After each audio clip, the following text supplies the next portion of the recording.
आप सभी को जोहार, जिंदाबाद।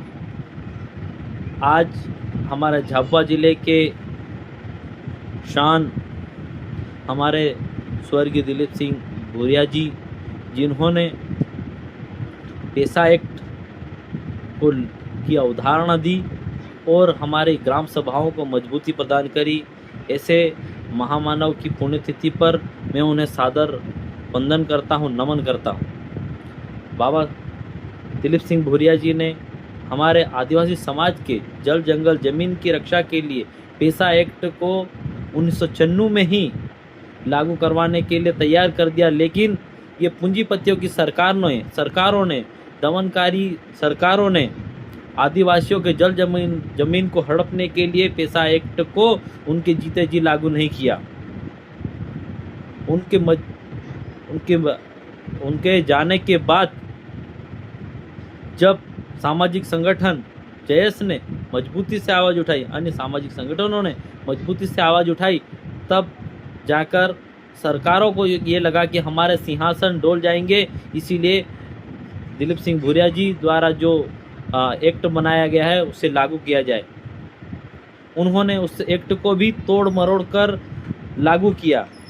तो ये सब चीज़ें हमारे युवाओं को आज समझना चाहिए। बाबा दिलीप सिंह भूरिया जी ने उस समय मजबूती से लड़ाई लड़ी, जब उनका कोई साथ देने वाला नहीं था, उनके साथ कोई खड़ा रहने वाला नहीं था।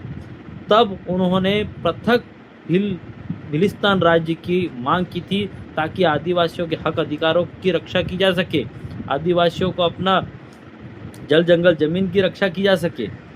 क्योंकि आदिवासी तभी सुरक्षित है जब उसके जल जंगल जमीन, उसकी ज़मीन मजबूती से सुरक्षित रहेगी, तभी आदिवासी सुरक्षित रहेगा। यह बाबा को पता था।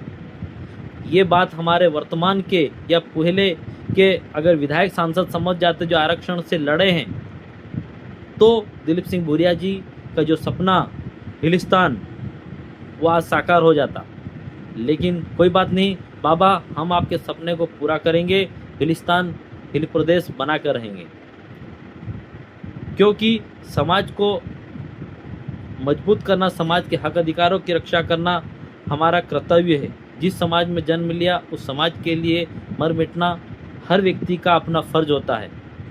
अन्य समाजों से भी ये बुराई नहीं, लेकिन जहां हमारा हक है वो हक हम लेके रहेंगे। आज हमारे युवाओं को गलत नीतियों के साथ से दूर रहना होगा, गलत आदतों से दूर रहना होगा।